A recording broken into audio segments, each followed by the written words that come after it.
Today on Stewart-Cox Family News.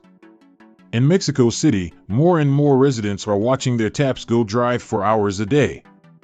Reservoir levels are falling just as fast, and the city government has implemented rotating water shutoffs.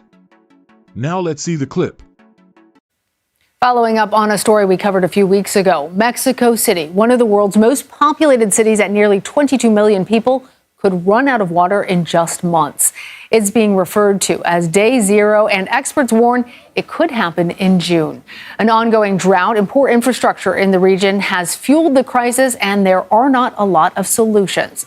Florencia Gonzalez Guerra joins us now from Mexico City. She's an investigative video journalist who's been following the situation. Florencia, it's great to have you. What happens, though, when day zero actually comes? Hi, Elena. Thank you very much to talk about this matter that is crucial for Mexico.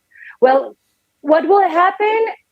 To be honest, we've been facing this problem since 2009 because the scarcity of water in Mexico has begun since probably 2009. Because actually, right now we're facing a drought. Because we have a meteorological problem known as El Niño, the Southern Oscillation problem. And this is a phenomenon that causes irregular variations in winds and sea surfaces. But the problems we are already facing since 2009 is a lack of water that has like temporary solutions, including supply water through pipelines, cutting or reducing flow when there is a shortage in dams, and even cloud bombing. However, these actions do not represent a systemic solution. Well, I want to ask you not only about those solutions and why they're so difficult, but how tourism plays into this water shortage. How tourism? Yes. Yes, the problem with tourism is heavily relies on water resources because on average, a tourist uses between 3 to 4 times more water than a resident, which accounts for 300 to 400 liters per day.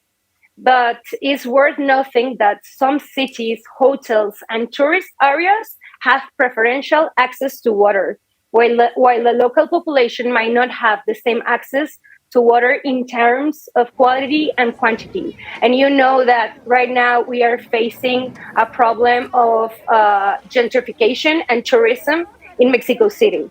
So we have a really bad problem of inequality in the water distribution. Well, Florencia, we know that there have also been protests. Can you tell us anything more about how the government has responded to that unrest and their plans to try and provide people with safe drinking water?